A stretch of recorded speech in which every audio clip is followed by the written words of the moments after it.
माननीय उपाध्यक्ष महोदय,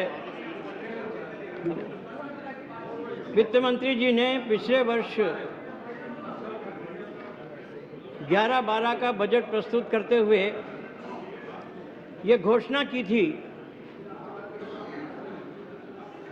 कि इस बजट के पारित हो जाने के बाद डीजीपी बढ़ जाएगी, घाटा कम हो जाएगा और महंगाई पर भी अंकुश लग जाएगा। लेकिन इस वर्ष का जो बजट उन्होंने प्रस्तुत किया है उसमें खुद उन्होंने स्वीकार किया है कि मुद्रास्फीति कम नहीं हुई है, कम हो गई है और घाटा बढ़ गया है और उसी प्रकार से महंगाई पर भी अंकुश नहीं लगने पाया है। अभी बजट प्रस्तुत करने के बाद उन्होंने एक वित्तीय संस्था के कार्यक्रम में भाषण देते हुए ये कहा कि तैयार हो जाइए, आने वाले समय में महंगाई बढ़ने वाली है।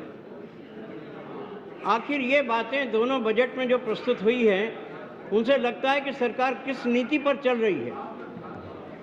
क्या केवल आंकड़ों के द्वारा ये सिद्ध करने का प्रयत्न किया जा रहा है कि आम जनता को राहत मिल रही है, परंतु वास्तविकता में देखा जाए तो समस्याएं लगातार बढ़ती जा रही हैं। इस वर्ष अपने बजट भाषण में पृष्ठ 2 पर वित्त मंत्री जी ने कहा है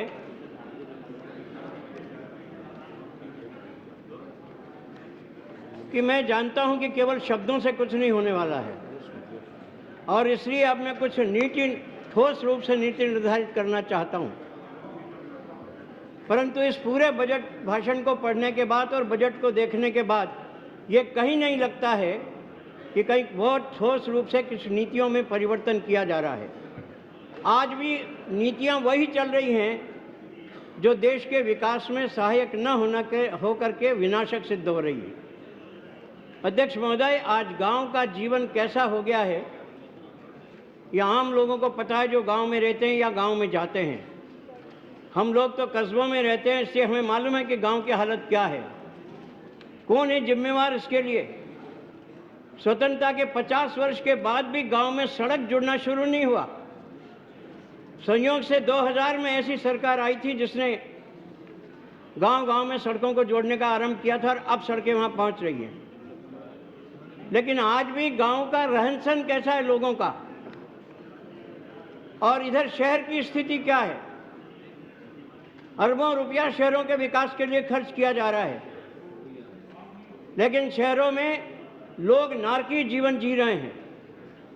अपने बजट भाषण में वित्त मंत्री जी ने कहा है कि हम देश को झुग्गी मुक्त बनाएंगे। क्या इसी मार्ग पर चलते हुए देश झुग्गी मुक्त बनेगा? गांव में आज कोई काम नहीं बचा है। गांव में पढ़ने लिखने के बाद गांव में आदमी रह नहीं सकता और इसलिए शहरों में पलायन हो रहा है। इस पलायन को रोकने का उपाय केवल ये नहीं है कि हम JNURM का पैसा देते जाएं और कहें कि विकास करो। ये विकास तब होगा जब हम मौलिक रूप से नीतियों में परिवर्तन करेंगे, और इस बजट में कहीं भी ये परिवर्तन हमको दिखाई नहीं देता है कि जिससे ये माना जाए कि आने वाले समय में परिवर्तन होने वाला है। उपाध्यक्ष महोदय, उसी प्रकार से बजट में ये कहा गया है कि आधारभूत संरचना के क्षेत्र को प्रोत्साहित करेगी सरकार। ये कौन सी आधारभूत संरचना है? आधारभूत संरचना तो वो मानी जाएगी कि जिसमें से देश के जनजीवन में व्यापक परिवर्तन आवे, चाहे ग्रामीण क्षेत्र के हों चाहे नगरीय क्षेत्र के हों। किंतु यहाँ तो केवल आंकड़े दिए जा रहे हैं, मौलिक रूप से कहीं ये देखने को नहीं मिलता कि ठोस परिवर्तन की कल्पना इस बजट भाषण में वित्त मंत्री जी ने की है। अध्यक्ष महोदय, ग्रामीण विकास के बारे में बापू ने जो बात कही थी, आज उनकी एक बात पूरी नहीं हो पाई है। उन्होंने कहा था गांव आत्मनिर्भर बनेंगे तब मैं समझूंगा कि देश आज़ाद हो गया, लेकिन आज गांव आत्मनिर्भर नहीं है। गांव के उद्योग धंधे सब शहरों में आ गए हैं। गांव में बेरोजगार आदमी रहेगा, जो रोजगार करना चाहे उसे गांव में रहने का कोई अधिकार नहीं है, वो शहरों में ही जाना पड़ेगा उसे। उसी प्रकार से उन्होंने दूसरी बात कही थी कि भारत का शासन भारत की भाषा में चलेगा। क्या भारत की भाषा में शासन आज चल रहा है? अध्यक्ष महोदय, मुझे कहते हुए बड़ा दुख हो रहा है कि हमको जो साहित्य दिया जा रहा है यहाँ, मध्य प्रदेश के गाँव के नाम उनमें जब हम पढ़ते हैं तो हमें पता लगता है कि गाँव के नाम ही सारे गलत लिखे हुए हैं, क्योंकि अंग्रेजी में लिखे जाते हैं और फिर भी उनका हिंदीकरण किया जाता है। तो आखिर ये व्यवस्था कैसी है? तीसरी बात गांधी जी ने कही थी कि न्याय सस्ता होगा और सुलभ होगा। क्या आज ये स्थिति आ गई 60 वर्ष के बाद भी कि न्याय सुलभ हो गया, न्याय सस्ता हो गया है?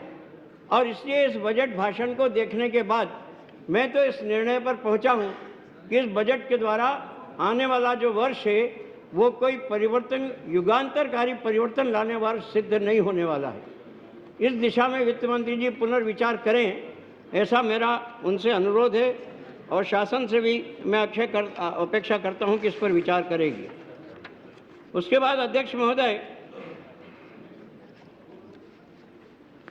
मनरेगा की योजना चल रही है। अपने इस बजट भाषण में भी वित्त मंत्री जी ने उसकी राशि को बढ़ा करके और ये कहा है कि इससे लोगों का, हम जो मजदूर काम कर रहे हैं उनका वेतन भी बढ़ाएंगे। लेकिन मनरेगा की स्थिति आज देश में क्या हो गई है?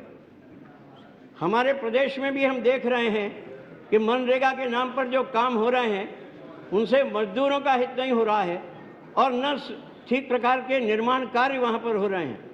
और उत्तर प्रदेश में तो बड़ा भारी मामला अभी सामने आया है।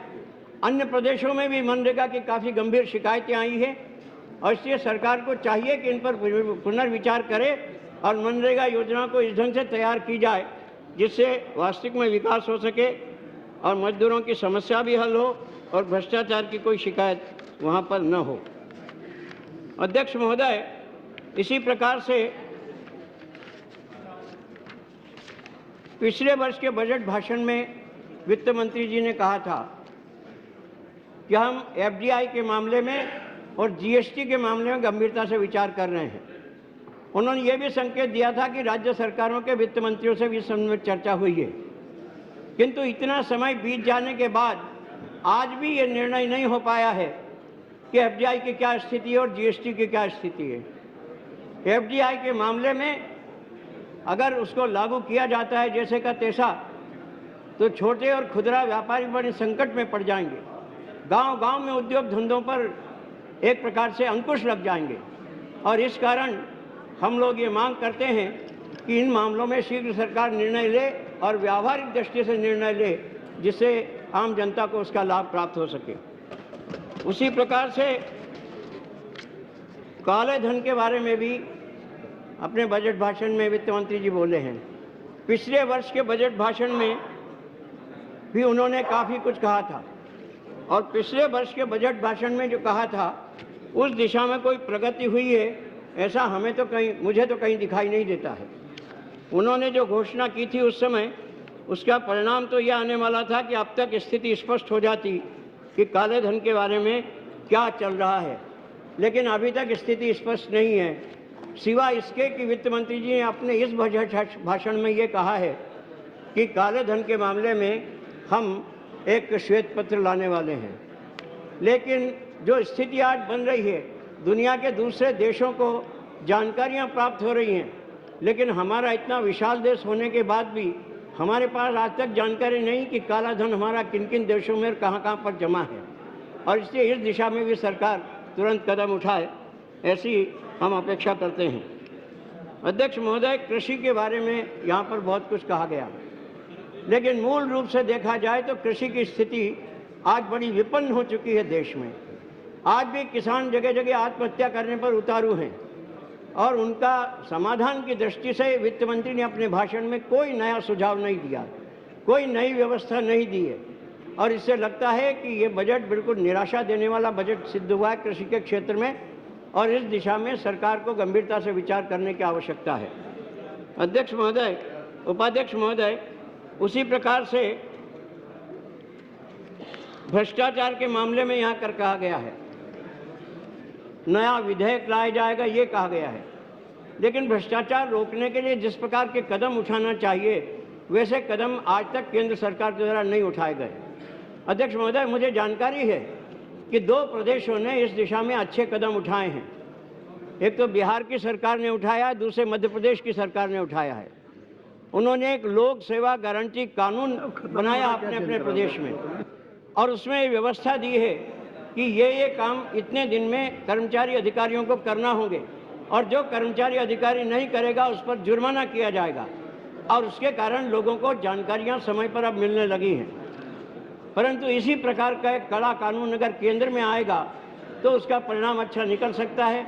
सुनने में जरूर आता है कि केंद्र सरकार भी कोई कदम उठाने वाली है, लेकिन अभी तक इस दिशा में कोई परिणामकारी उपाय, परिणामकारी व्यवस्था देखने को नहीं मिली है।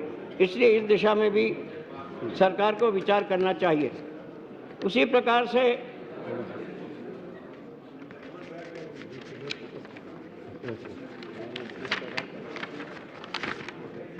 जो करारोपण किया गया है, कृपया संक्षेप में, उसके बारे में भी हम कुछ कहना चाहते हैं। पहली बात तो ये है कि जो आयकर में छूट दी है केवल 20,000 रुपये की, वो अत्यंत अपर्याप्त है।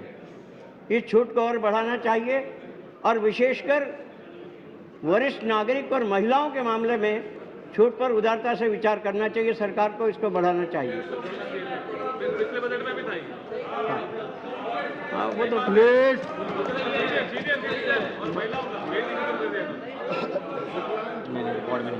उनका रिकॉर्ड बनाया जाएगा।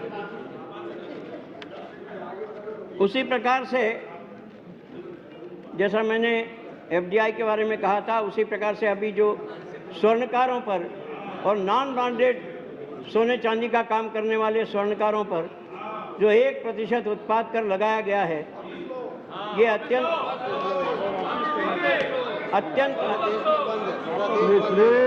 बोलने दीजिए ना, बोलने तो दो। ये अत्यंत अनुचित है। देश भर में इसके लिए आंदोलन हो रहे हैं, हड़तालें चल रही हैं, परेशान हैं लोग, और इसलिए इसको तुरंत वापस लिया जाना चाहिए,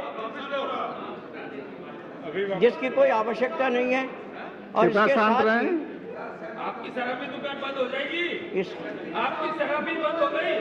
क्या तो पूरे देश में आंदोलन हो रहा है चुप तो रहिए आप लोग। और इससे भ्रष्टाचार में भी अभिवृद्धि होगी उपाध्यक्ष महोदय, और इसलिए इस कर को तुरंत सरकार को वापस लेना चाहिए। उसी प्रकार से जो अन्य कर लगाए गए हैं, उन करों के बारे में भी सरकार को पुनर्विचार करने की आवश्यकता है। कुछ कर ऐसे लगाए जा रहे हैं जो अनावश्यक हैं और वो भ्रष्टाचार को बढ़ावा देने वाले हैं। इसलिए उन करों पर सरकार को पुनर्विचार करना चाहिए, ये मैं सरकार से मांग करता हूं। और उसके साथ ही मैं ये कहना चाहता हूं कि वित्त मंत्री जी आजकल भाषण कैसे, बजट कैसे बना रहे हैं, कृपया समाप्त करें। हमको तो समझ में नहीं आता है। इसलिए समझ में नहीं आता है कि आंकड़ों की बात करते हैं, लेकिन उसका लाभ सामान्य लोगों को कितना मिलेगा इसका कहीं पता नहीं लगता। और इसलिए इस दिशा में सरकार को विचार करना चाहिए। केवल आंकड़े दे देने से काम नहीं होगा। जैसा उन्होंने स्वयं स्वीकार किया है, वो भले इसमें कड़ा रुख अपनाए। उन्होंने एक जगह कहा भी है कि कड़ा रुख अपनाना पड़ेगा, अपना ही कड़ा रुख, लेकिन राष्ट्र हित में और देश की जनता के हित में उठाएं। ऐसे कदम न उठाएं कि जिन कदमों से और सामान्य लोगों को परेशानी हो और विभिन्न वर्ग के लोगों के सामने नई कठिनाइयां पैदा हों। इसलिए सरकार को इस दिशा में विचार करना चाहिए।